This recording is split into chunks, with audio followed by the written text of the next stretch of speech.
Então tá aí. Então vamos trabalhar inicialmente com dois conceitos. Não sei se vocês já ouviram falar nesse conceito, tá? De fideísmo. Alguém já ouviu falar nessa palavrinha aí? Bem estranha. Se sim, pode colocar no chat ou falar no áudio. Eu tô aqui acompanhando.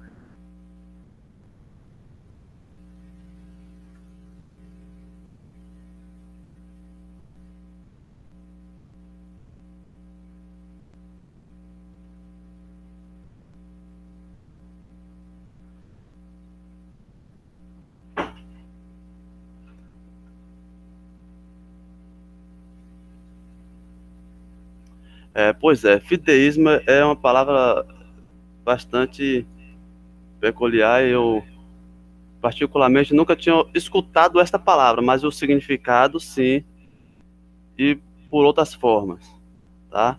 E o que é que vem a ser fideísmo? É a doutrina teológica que, desprezando a razão, preconiza a existência de verdades absolutas fundamentadas na revelação e na fé, tá? Outro, outro conceito, ele é o oposto do racionalismo, ou seja, da razão. Fideísmo significa acreditar como verdade algo que o indivíduo crê como verdade sem exigir a procura, sem exigir ou procurar provas de sua veracidade. Ou seja, é a crença sem base, é uma fé cega.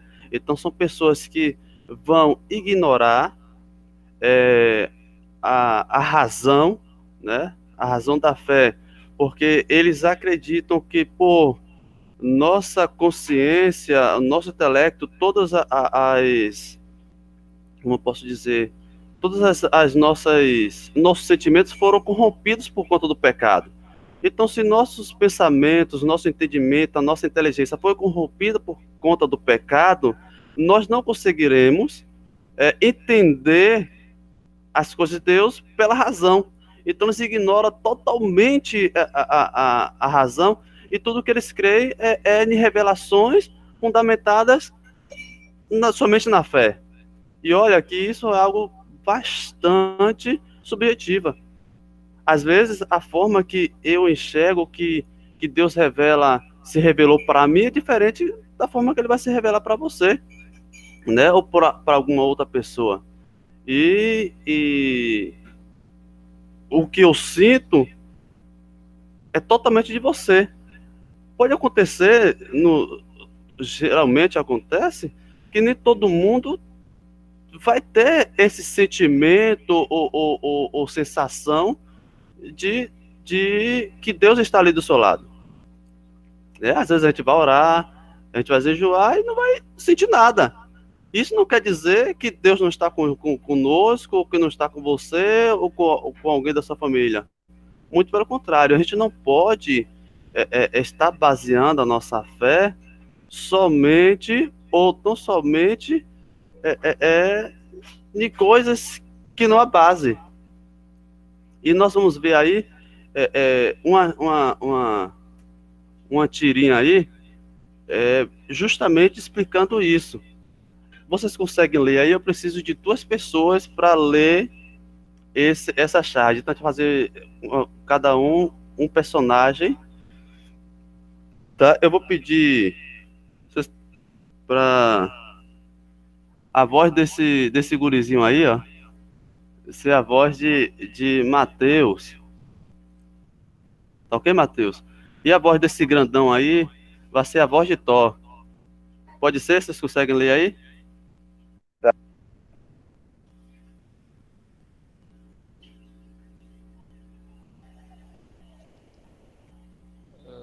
Espera só um minuto. Tá ok. Olha, eu resolvi acreditar no Papai Noel. Não importa o quão absurdo possa parecer. O que aconteceu?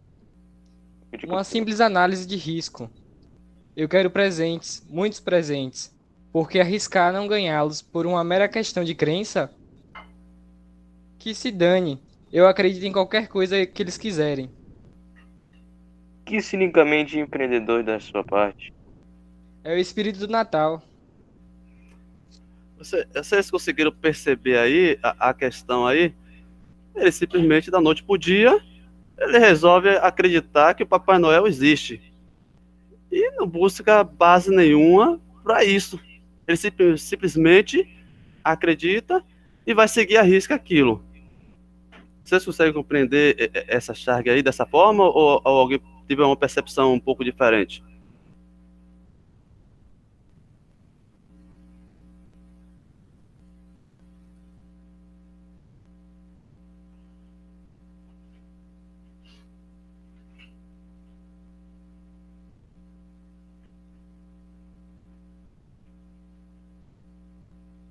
E aí?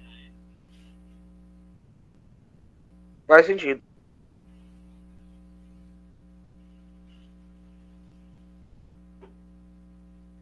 É isso mesmo, Débora. Ele decide acreditar no que vem no momento. Eu vou colocar uma outra imagem, tá? Que parece muito mais com a crença evangélica, pelo menos eu acho, da maior parte do país. E aí a gente vai precisar de mais gente agora para ler essa tirinha. Então aqui tem quantas pessoas? 5. Tem quantas pessoas? Aí vamos ver aqui. Então tá. Tô a ler o primeiro bonequinho. Eu vou ler o segundo bonequinho ali. O terceiro boneco. O personagem vai ser Sarah.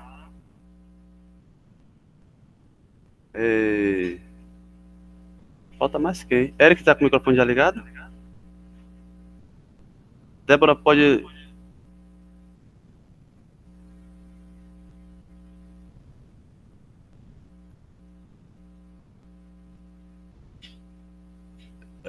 Tainá faz a última bonequinha ali. E Débora faz o quarto bonequinho. Tá ok? Quem valeu primeiro? Isso sou eu. E lê então, por favor. Vejam, o Senhor nos revelou na sombra da árvore que está entre nós. O rosto dele. É um milagre. Qual é, pessoal? Isso só é uma sombra. Vamos nos lembrar de coisas mais reais. Mateus 18, 20.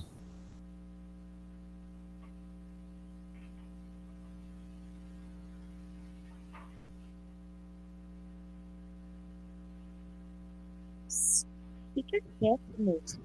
Acho que ele piscou pra mim. É bem isso aí. Ai, meu Deus do céu. Né? Então, assim, se levanta alguém dizendo que Deus revelou algo, né? Se mostrou de alguma forma, e as outras pessoas, em vez de questionar ou perguntar, vai na mesma onda, né? Porque às vezes o questionamento, você vai ser acusado de descrença ou falta de fé. Por outro lado, vai ter aquelas pessoas que rapaz, acorde. Não é bem por aí, não. É bem aquela charga ali que botou bem a imagem ali, ó. Ué, pessoal, isso é uma sombra. É uma pessoa que está enxergando o todo e que se questiona quando alguém lhe apresenta alguma coisa. E aí vai aparecer aquelas pessoas, rapaz, que vai mandar se calar, porque também está gostando daquilo que está vendo, ou que foi revelado, entre aspas, né? E aí as pessoas ficam presas a essas crenças, e quando surge alguma pessoa para questionar essa revelação, seja lá o que, elas muitas das vezes são taxadas de incrédulas, de frio, de pessoas que não têm fé, né? E a gente fica nesse meio, fica nesse tiroteio aí, de se você falar para a pessoa abrir a mente, vai dizer que você é uma pessoa sem fé, uma pessoa incrédula. E muitas das vezes a gente acaba ficando calado, que não é uma boa orientação ou boa posição. A gente se calar diante dessas coisas que ocorrem no nosso dia a dia.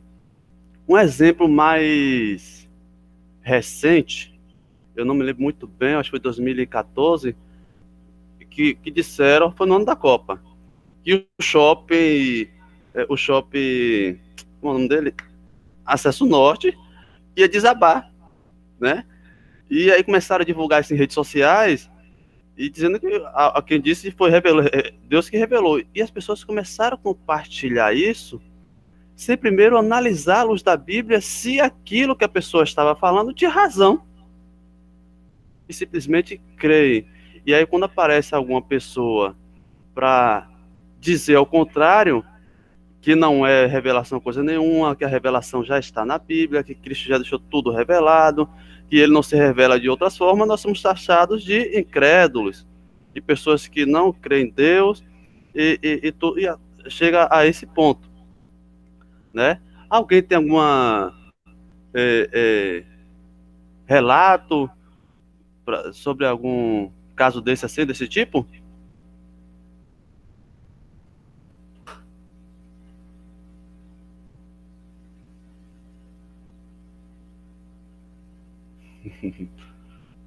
Mas vá com calma, viu? E aí, ninguém tem nada? Ninguém nunca ouviu uma bizarrice dessa, não, foi? Família de WhatsApp. Tem muito.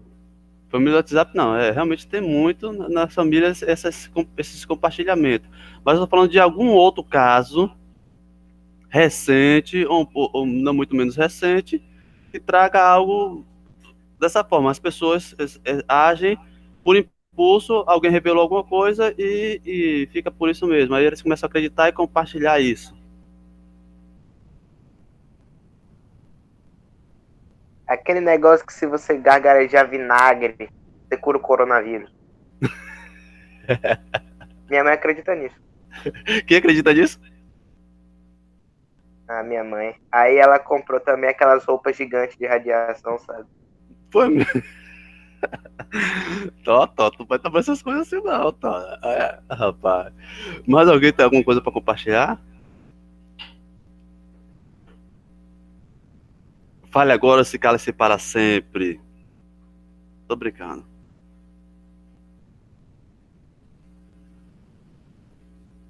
É.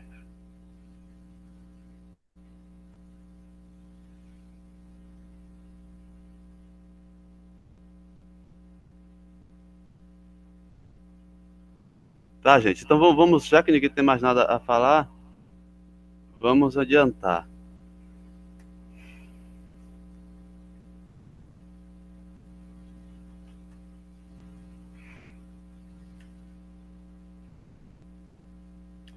E aí vamos entrar no primeiro tópico aí do nosso livro. Precisamos de zelo com conhecimento. E aí vem aí, ó. Muitas pessoas possuem zelo sem conhecimento, entusiasmo sem esclarecimento. Em outras palavras, são inteligentes, mas falta-lhes orientação, tá? E é o que justamente estava acontecendo com alguns dos judeus. É justamente isso que o apóstolo Paulo ele vai escrever aos Romanos, no capítulo 1, ao versículo 4, especificamente, sobre isso, sobre os judeus. Eles possuíam o zelo da lei do Senhor, dos rituais, das tradições. Eles tinham bastante entusiasmo, né, nas coisas relacionadas às coisas de Deus, porém lhe faltava o conhecimento, a interpretação correta da lei de Deus e dos propósitos e desígnios do Senhor. Abram vossas Bíblias aí, em Romanos capítulo 10, versículo 1 ao 4.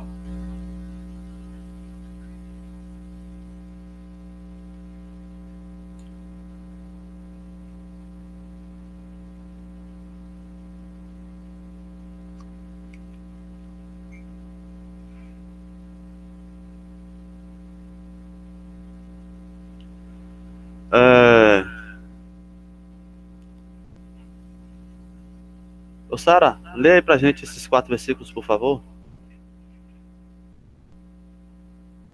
Romanos, 10, versículo 1 ao 4. irmãos, a boa vontade do meu coração e a minha súplica a Deus a favor deles são para que sejam salvos, porque eles dão testemunho de que eles têm zelo por Deus. Não, desconhecendo a justiça de Deus e procurando estabelecer a sua própria, não se sujeitaram a que vem de Deus, porque o fim da lei é Cristo, para a justiça de todo aquele que crê. Então nós vamos ver aí justamente o que eu acabei de falar, mas com alguns detalhes, né, a mais, daquilo que os judeus eram e faziam. Eles continuaram com a lei, eles ignoraram, né, o Senhor Jesus Cristo, porque eles não conseguiam, ou pelo menos não conseguiam interpretar a lei de forma correta, e ocorre que quando Jesus está no Sermão do Monte, Cristo acaba ensinando a ele a lei, né, as bem-aventuranças, Mateus capítulo número 5, né, quando Jesus praticamente reensina a eles a lei de Deus, porque eles não conseguiram interpretá-la de forma correta. E eles tinham, sim, de fato, esse cuidado. Não é à toa que eles começaram a perseguir o próprio Cristo, né, porque dizendo que Cristo, ele não ensinava corretamente os seus discípulos, porque permitiam que os seus discípulos colhessem as espigas de milho durante o sábado, né? Jesus curou no dia de sábado, então eles estavam sempre ali firme, duros na lei, e eles desconheceram a justiça de Deus, o que? Cristo. Eles não aceitaram Jesus Cristo como meio de graça para a salvação. Muito pelo contrário, né? Eles procuraram estabelecer a sua própria justiça, né? Então, é aquela questão, eu seguindo a lei, eu serei salvo. Seguindo a lei, eu serei abençoado. Mas não, o fim da lei é Cristo, né? Então, temos que ter o zelo com o conhecimento juntos. Não temos como separar essas duas coisas. E aqui eu concordo com o escritor quando ele diz: o propósito de Deus inclui conhecimento e zelo. O zelo dirigido pelo conhecimento e o conhecimento inflamado pelo zelo.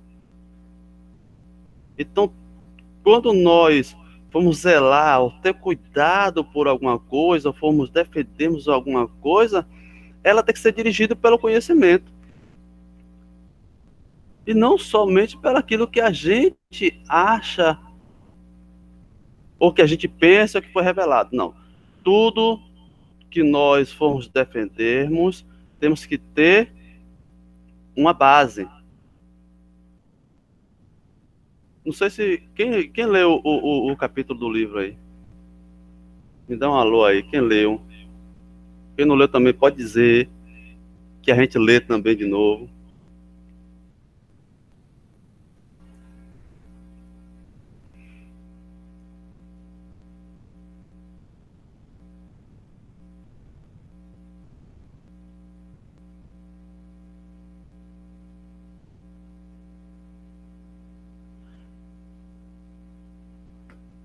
Pronto, então lá tem um exemplo de um jovem universitário que ele queria fazer parte de um...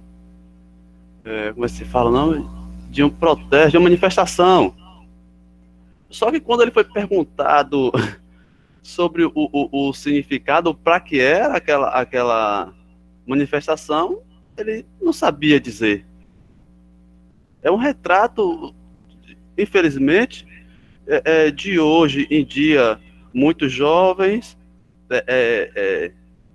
se envolvem em algumas causas e às vezes não sabe do que se trata, não vai buscar o embasamento daquilo e ficam presos àquela situação, sem saber do que se trata. E isso é uma vergonha, né? Você gastar energia, tempo em algo que você não sabe do que se trata. O que nós vemos muito no nosso país é isso, muitas manifestações, muitas pessoas defendendo algumas questões e simplesmente não sabe o que está por trás daquilo, né? Ficam nas redes sociais gastando tempo defendendo A e B, mas não tem um embasamento, não tem o conhecimento, e isso não é válido, tá? Nós temos que gastar energia naquilo que tem base, que tem firmamento, tá, gente? Alguém quer falar alguma coisa, acrescentar?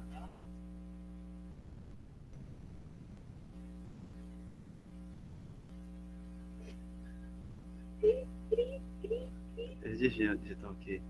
Não fica no cri-cri-cri, não. Ó, o pessoal, o Dani tá aqui. Cri-cri-cri-cri-cri. É isso mesmo, é?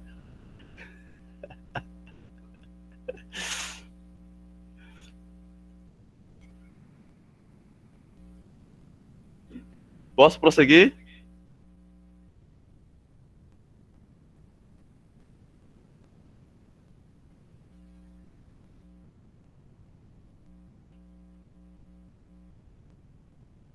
Então vamos lá.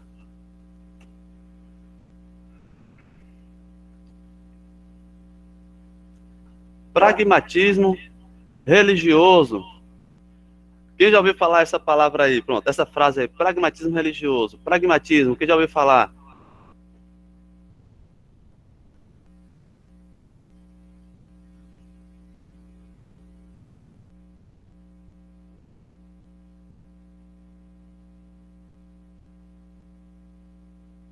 Eu não sei não. Sabe não?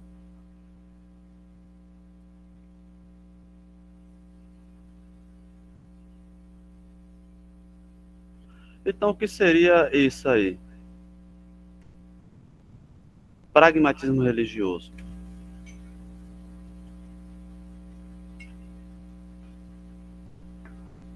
Olha o que eu escrevi aqui. Infelizmente, nos dias atuais ou nos nossos dias, muitos estão recorrendo ao pragmatismo. E o que seria isso? Corrente de ideias que prega que a validade de uma doutrina é determinada pelo seu bom êxito prático. Ignora o que de fato é verdade. Tá? Então vamos supor, eu quero que minha igreja encha com daqui a X tempo, eu preciso estar com determinada quantidade de pessoas. E aí ele vai buscar o que nos dias de hoje está funcionando para atrair pessoas. Muitas das vezes, muitas denominações, para atrair pessoas, criam grandes eventos com cantores, com pregadores. Não estou dizendo que é errado a gente ter eventos com cantores e pregadores, não estou dizendo isso. O que estou dizendo aqui é de pessoas que se utilizam desse mecanismo para encher os seus templos, suas igrejas, e não vão buscar se de fato aquela forma que ele está fazendo é a melhor forma com base nas escrituras, tá? Ela está preocupada em ter êxito. Ele tem que fazer um evento para que pessoas estejam ali no templo dele, na igreja dele, no evento dele. Ele está preocupado com isso. Então, o pragmatismo, ele vai buscar ideias e mecanismos que funcionem. Não importa como isso vai ocorrer, mas que funcionem. Vamos dar um exemplo aqui da maioria das igrejas neopentecostal. Eles chamam pessoas através de quê? De suas campanhas, de banho de sal grosso, de óleo ungido, de tudo isso. Mas você vai ver que isso não tem base nas escrituras, mas a gente vai ver que funciona porque as igrejas estão cheias de pessoas lá. E para piorar, essas pessoas, elas não vão buscar também o conhecimento para ver se isso tem base. Por quê? Se está funcionando é de Deus. Não é verdade? Alguém discorda disso ou quer acrescentar algum caso?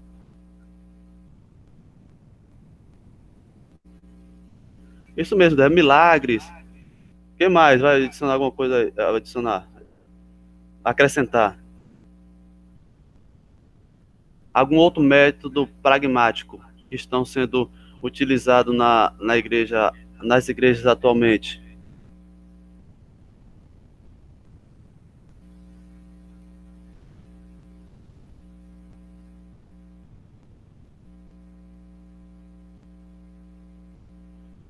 Teologia da prosperidade.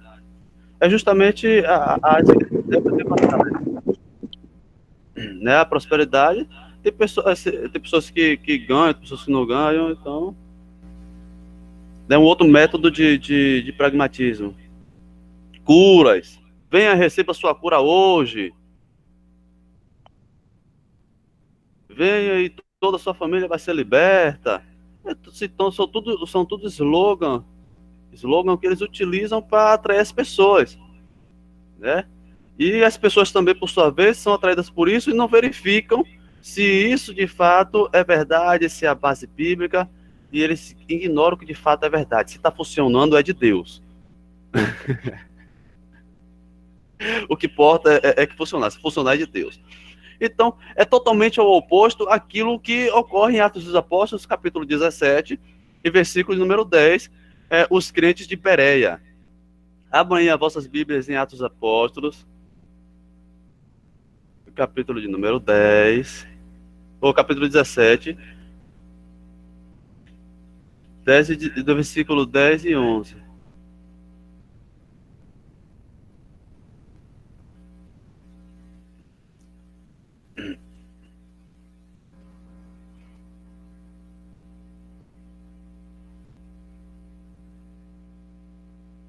Atos dos Apóstolos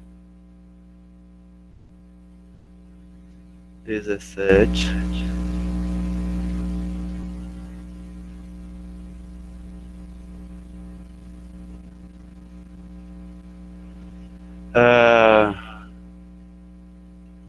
Ô Tainá, por gentileza, lê esses dois versículos, por favor.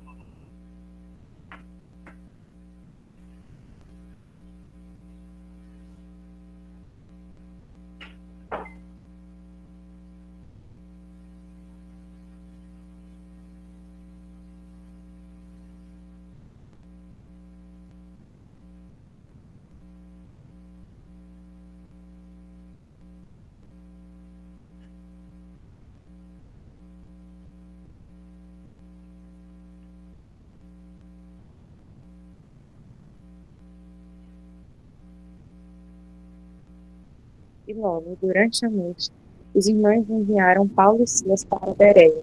Ali chegaram, dirigiram-se à sinagoga dos judeus. Versículo 11.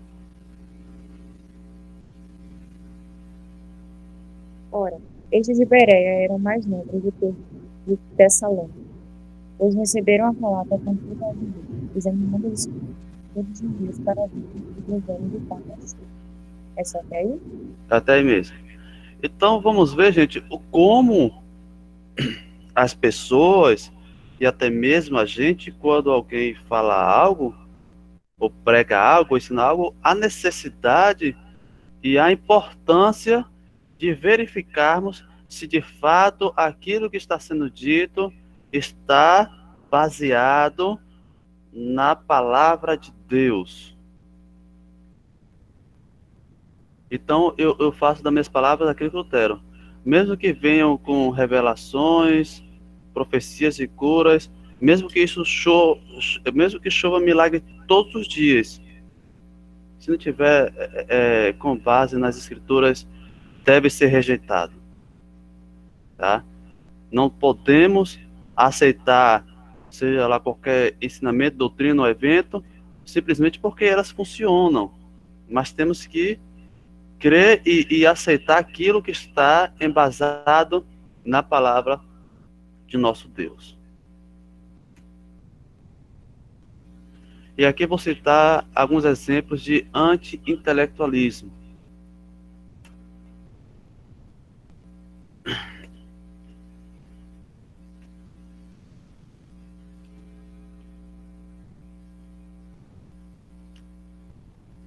Grande ênfase no ritual e na sua correta conduta, com base no livro Quem Leu. Esse primeiro exemplo aí refere-se a qual igreja hoje, atualmente, uma igreja. Eu não queria citar igreja nenhuma, tá, gente? Católica? É a igreja católica, tá? Grande ênfase no ritual e na sua correta conduta.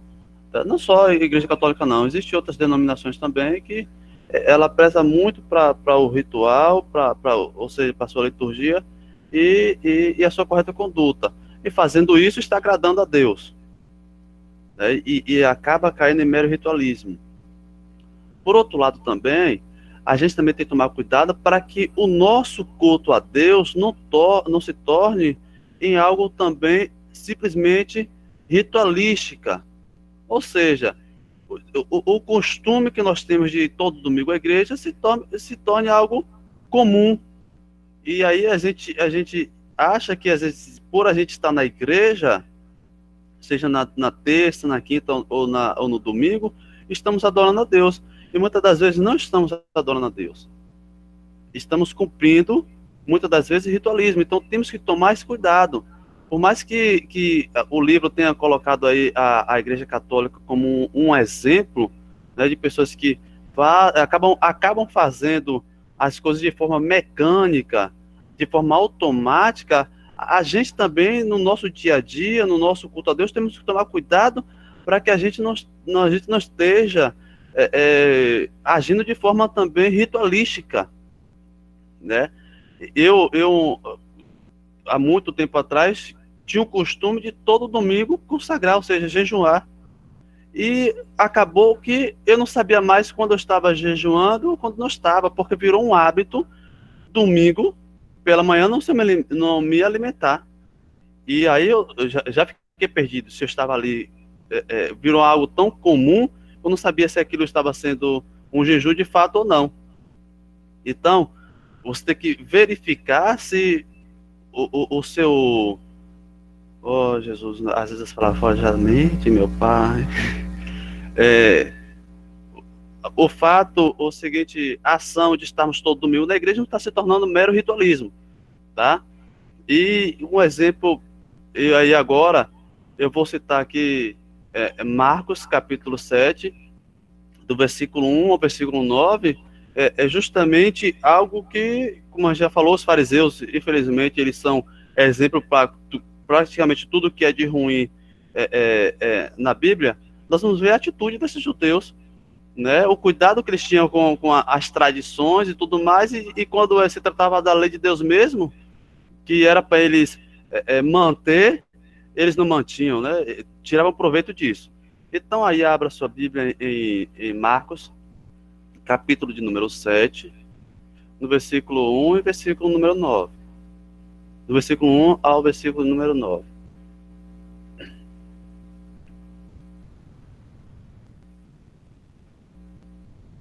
Marcos 7, do versículo 1 ao versículo número 9. Quem se habilita a fazer essa leitura aí? Por favor, se declare, ou eu declararei.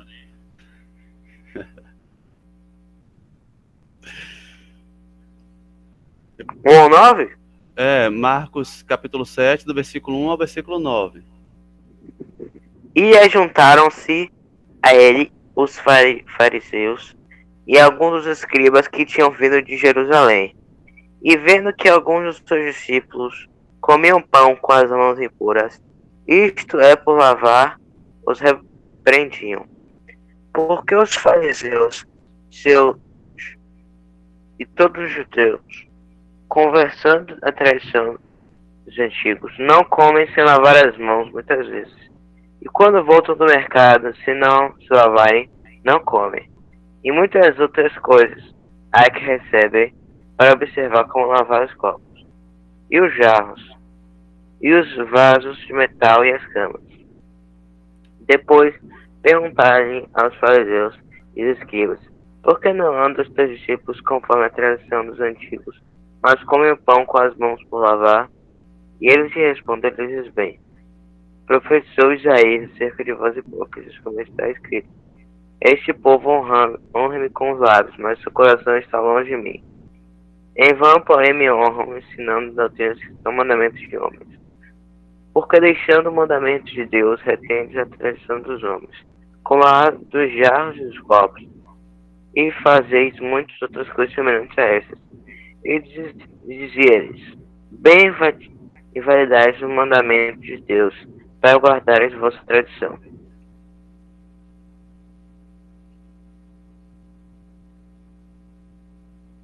Alô? Que já foi com o nome. Esse meu celular escureceu a tela aqui, eu não vi a hora que você terminou. Então vamos ver justamente os fariseus, eles criaram novas formas, né? E agora eles estavam questionando porque os discípulos comiam sem lavar as mãos, né? E aí nós vamos ver que todo o povo judeu seguia essa orientação de quem? Dos anciãos. É o que ele diz aqui no versículo 3. Observando a tradição dos anciãos, não comem sem lavar a mão cuidadosamente.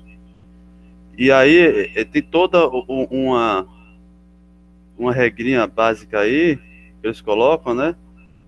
Quando ele botou aqui que não vai ao mercado, ou seja, quando sai à rua, quando volta, tem que lavar o copo, lavar o jarro, lavar os vasos de metal, cheio de regrinhas, né, que eles colocam aí como tradição dos anciãos. Mas quando Jesus vai responder a eles, Jesus diz o seguinte: bem profetizou Isaías, repete de vós, hipócritas, como está escrito, este povo honra com os lábios, mas o coração está longe de mim. Ou seja, eles estavam dizendo que estavam adorando a Deus, mas não estavam adorando a Deus. Eles faziam o quê? Colocavam regras e o seu coração estava longe. Eles estavam tendo ali a sua prática, as suas observações como meio de justiça, de justificação. Mais à frente, Jesus vai dizer que isso são preceitos de homens, doutrina de homens. Não é muito diferente do que a gente vê hoje em dia, né? Muitas doutrinas de homens nas maiorias, nas igrejas protestantes do nosso país. Tá? E aí, eles acabam jeitosamente, de uma forma bastante maliciosa, rejeitando o preceito de Deus e prefere guardar as tradições humanas. E logo à frente ele vai citar o exemplo daquele mandamento: honra o teu pai e a tua mãe, e muitas das vezes eles passavam a mão na cabeça dos filhos para terem ali retorno financeiro. É isso que acontece. Então, muitas das vezes as pessoas estão depositando a sua justificação em meras formas de se aproximar de Deus, e muitas das vezes o seu coração está distante. Estão fazendo determinados rituais, determinadas coisas, achando que está agradando a Deus, mas na verdade não estão agradando a Deus, tá? Cristãos radicais que concentram suas energias na ação política e sociais, Então aí já vai entrar um outro perfil de pessoas que estão dando prioridade à política, à ação social. Não há nada, né, do meu ponto de vista, o cristão e a política e o meio social. Tá? Não acho que isto seja um problema. O problema é quando mistura a igreja com isso. Ou quando as pessoas começam a fazer isso de forma automática. E aí acaba depositando essa ação, né, que eles fazem ao meio de graça, ao meio de justificação, e esquecem da verdadeira adoração. E fazem, às vezes, muitas dessas coisas aí para se aparecer. Então, no fundo, o seu coração não está em agradar a Deus, mas em agradar a si próprio, em fazer algo para si. Estou sendo claro, gente? Alguma dúvida? Algo a acrescentar?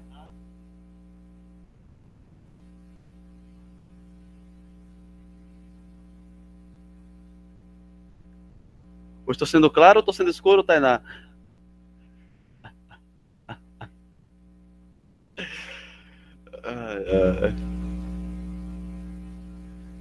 Valeu. Pronto. E aí entramos em outra categoria. Essa categoria aqui, ela é bastante intensa. Ela tem bastante profundidade no meio cristão, tá? E aí diz aí o seguinte: cristãos que fazem da experiência o principal critério de verdade. Quem concorda com isso aí? E quem não concorda?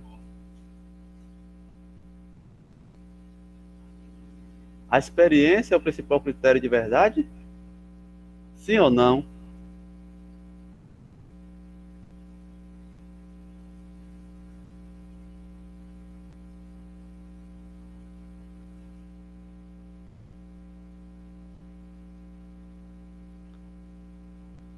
Mais alguém além de Débora? Não?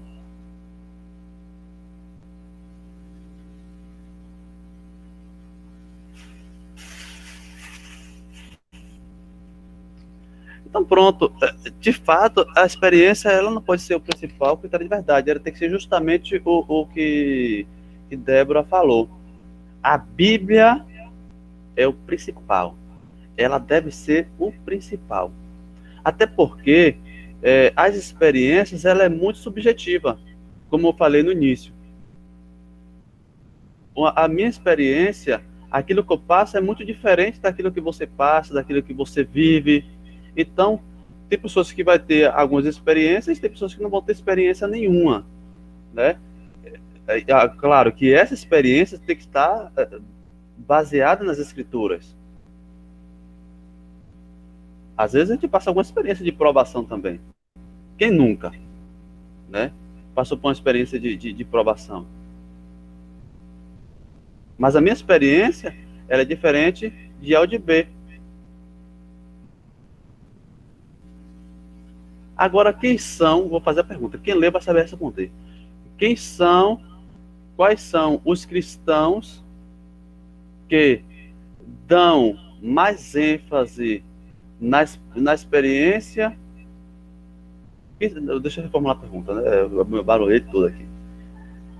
Quais são os cristãos que dão mais ênfase na experiência como verdade? Como critério da verdade, aliás.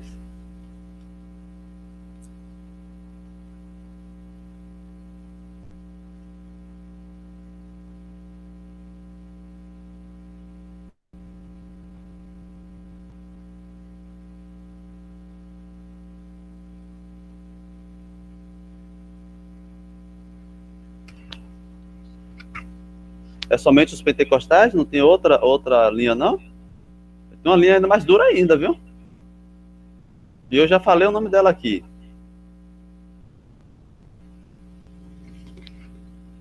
Quem estava prestando atenção? Rapaz, estavam dormindo, foi? Não acredito que vocês estavam dormindo. E não ouviram. Não é só os pentecostais, não, viu?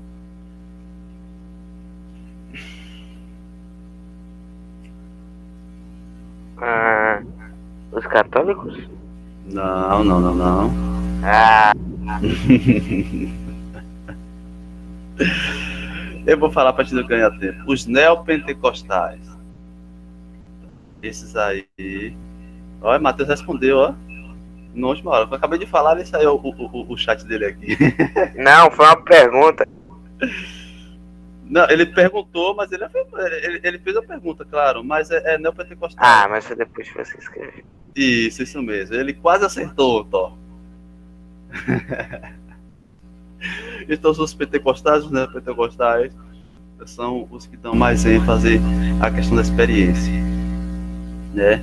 Então, muitas das vezes, eles vão defender que quem é espiritual, quem de fato tem uma intimidade com Deus, é quem externa algum tipo de sentimento ou experiência, como do tipo profetizar, falar línguas estranhas, o dom de cura, o ser curado, alguma manifestação miraculosa. Tá? Então esse vai ser o principal critério da verdade, e isso é um perigo, porque a Bíblia diz muito bem e deixa claro que muitas pessoas virão em nome de Cristo e farão o quê?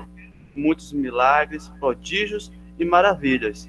Se essas pessoas utilizam a experiência como o principal critério de verdade, elas correm o perigo de quê? De seguir um falso mestre, de estar fazendo algo que não é de Deus, está fazendo a vontade do inimigo, que é cegar e desviar o máximo possível. Esse é um dos perigos de utilizarmos de experiências. Eu vou mandar para vocês um link. Vou mandar no grupo. Deixa eu procurar ver se eu estou com esse vídeo aqui, gente. Rapidinho. Aí eu mando para vocês Augusto Nicodemos falando de espiritualidade, né?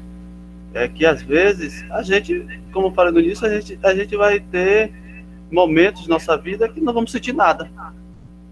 Vamos orar, vamos jejuar, vamos estar na igreja, mas isso não quer dizer que nós não somos espirituais. A experiência não tem nada a ver com a espiritualidade. Eu vou pegar esse vídeo aqui agora, vou mandar no grupo lá da igreja. Cadê? Cadê, Senhor? Aqui, achei. Vou mandar no grupo aí da UPA. E vocês deem uma assistida a um vídeo de 3 minutos. É uma boa explicação sobre isso aqui que eu estou falando, da questão da experiência. Tá? Experiência e espiritualidade. Alguém tem mais alguma coisa para acrescentar? Alguma dúvida? Perguntas? Cala-se agora. Não, gente. Meu celular descarregou aqui. Então, se você puder ver o chat aqui. Deixa eu ver aqui. Deixa eu ver se eu vou olhar o chat aqui. Tá. Aqui, pronto.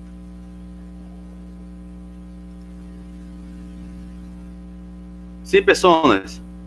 Falem aí, por favor. Algo que acrescentar que porque eu li o livro, nós lemos, mas eu resumi bastante coisa para não ficar muito extenso. Então, eu preciso que, se vocês quiserem acrescentar mais alguma coisa, acrescentem agora.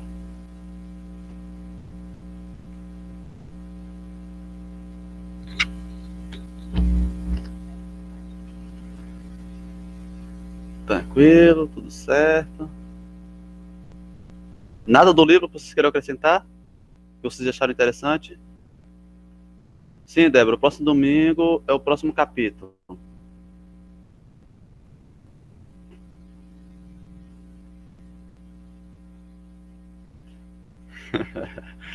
Eu falei tudo, né?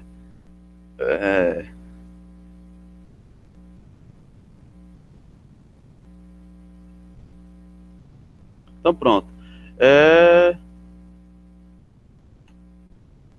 Ninguém tem dúvida, então vamos avançar aqui. Praticamente já acabamos a lição de hoje. Então, uma frase que eu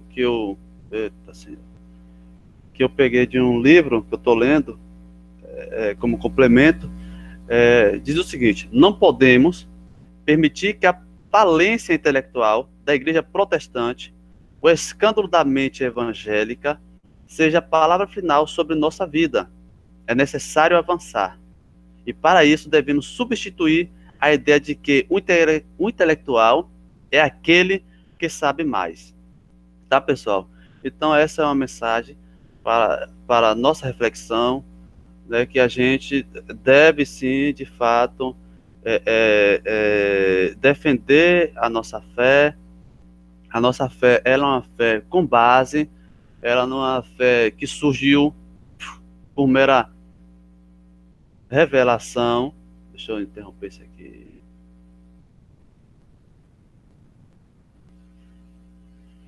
Ela não ocorreu de uma mera revelação, e um anjo do céu desceu e disse pra gente, e mostrou pra gente algo, não. Ela tem bases, ela tem firmamento. Nós vamos ver isso mais adiante, quando a gente estiver explicando mais alguns conceitos. E evidentemente que uma prova disso, para quebrar a perna de muitos desse aí, que somente sobre a questão da fé e da revelação, é que a fé vem pelo ouvir, e ouvir a palavra de Deus. E quando a gente escuta a palavra de Deus, então ela entra no nosso ouvido, a gente processa isso, e aí sim que a gente compreende. Mas a gente só compreende também porque o Deus assim permite. Abram aí a Bíblia aí, em Atos dos Apóstolos, para a gente encerrar esse teminha aí. Embora provavelmente mais à frente nós vamos ver novamente esse versículo, essas bases.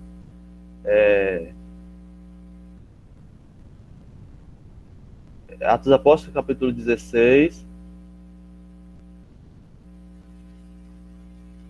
no versículo 14, diz assim: certa mulher, chamada Lídia, da cidade de Tiatira, vendedora de púrpura, temente a Deus, nos escutava. O Senhor lhe abriu o coração para entender as coisas que Paulo dizia. Ou seja, só entende, ou seja, por meio da razão ou da mente intelectual, a nossa inteligência, a gente só compreende a mensagem porque Deus abriu o nosso coração. Então só vai compreender essas verdades se Deus abrir o entendimento dessas pessoas, tá? De forma contrária, isso não ocorre. E se a gente for pegar a tradução na linguagem de hoje, vai estar escrito da seguinte forma: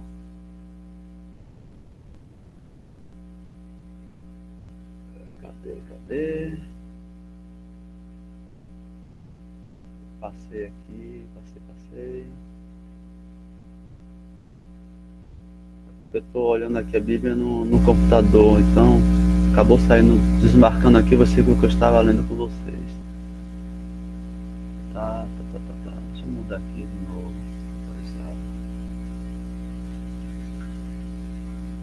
Dezessete.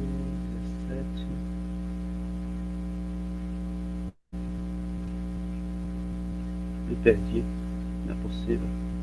Tá, no versículo de número 14, então nova tradução de hoje, 17:14.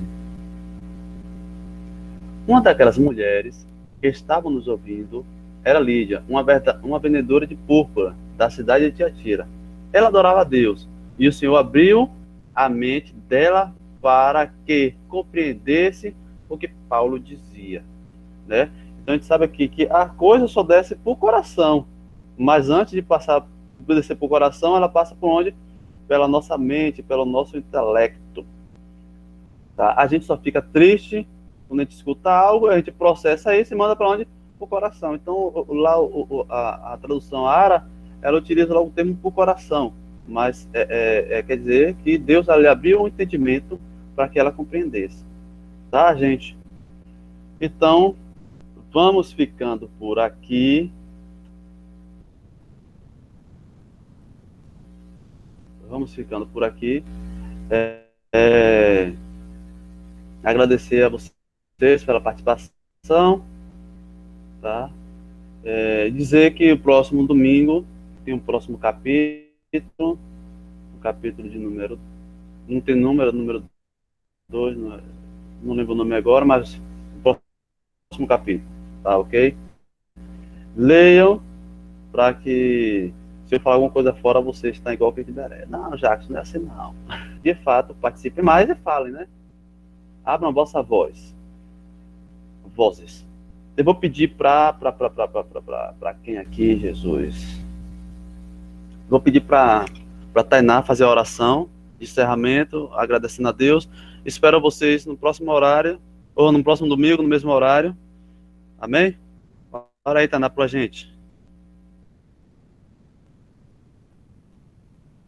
Amém. Senhor Jesus, te dá honra, glória, louvor, adoração, exaltação, dada meu Pai, somente a Ti. Nós somos gratos a Ti, ó Deus, pelo tudo que Você tem feito, Pai, nas nossas vidas. Obrigada, Senhor, por mais uma vida. Obrigada, meu Pai, pelo Teu sustento. Obrigada, Pai, pelo Teu cuidado, Jesus. Obrigada, meu Senhor, porque o Senhor tem permitido governador municipal, que você tenha, Pai, no futuro em tudo, meu Senhor. Muito obrigada, meu Pai, pela salvação, por ter morrido naquela cruz por nós, Jesus. Obrigada, meu Pai, pelo Teu amor incondicional. Senhor, obrigada, meu Pai, porque você permitiu que nós estivéssemos aqui juntos, meu Senhor, e aprendêssemos, meu Pai, um pouco mais da Tua palavra. Nós somos gratos a Ti, meu Senhor, por isso. Senhor Jesus, eu te peço, meu Pai, tudo que foi passado para nós aqui, que nós possamos guardar na tábua do nosso coração, meu Pai, na nossa mente, e que possamos, ao meu Senhor, pôr em prática, meu Senhor, que possamos, Senhor, aprender juntos cada vez mais, meu. Eu te peço, meu Pai, que o Senhor possa abençoar a Deus o nosso dia e a nossa semana, meu Senhor, para a glória do Teu nome. Amém. Amém. Eu vou estar enviando esse slide aí para vocês aí no grupo, tá? Se quiserem dar uma revisada, dar uma lida, é bom. Tchau, tchau, gente. Deus abençoe e até o próximo domingo. E lembrando que hoje à noite o culto começa a partir das 17h30 por conta do decreto da Prefeitura de Lauro de Freitas. Tchau, tchau. Deus abençoe.